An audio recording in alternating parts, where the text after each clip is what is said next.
Hello po guys, good morning po. Medyo ito maulan.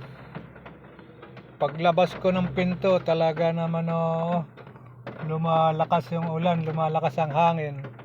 So mostly nandito lang ako sa loob ng sasakyan.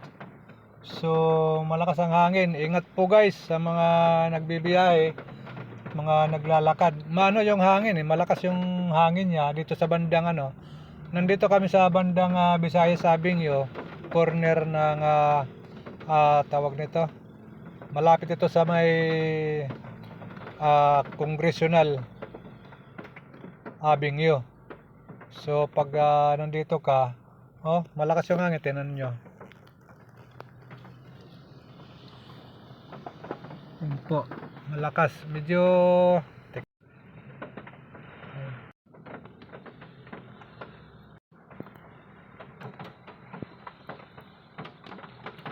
yan po guys yan yung hangin. So ingat po tayo. Medyo malakas ang hangin dito sa area namin ayun nasa loob ako ng sasakyan, kaya kanina lang medyo biglang bumuhos pag namin.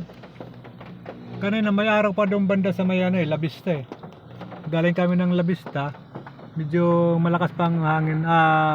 May araw pa doon kanina so habang kami nagbibiyahe medyo biglang dumilim.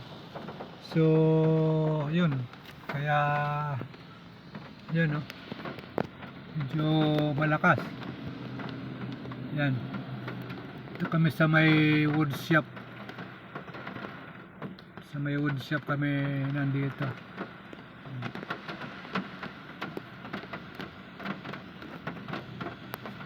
So ingat po guys sa mga bumibiyahe ulit. Yung pabugso-bugso guys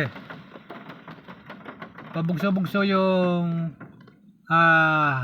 ulan tsaka yung hangin, lalakas, hihina. So yung po sitwasyon dito po guys sa Visayas Avenue. Yan medyo hindi gaano matraffic, kaunti doon sa may kanto na yun kanto na yung banda doon, kanto na yung banda doon. So sige po guys, Celso Regarde po at good morning. Sabadong maulan. Thank you guys, Celso Regarde po.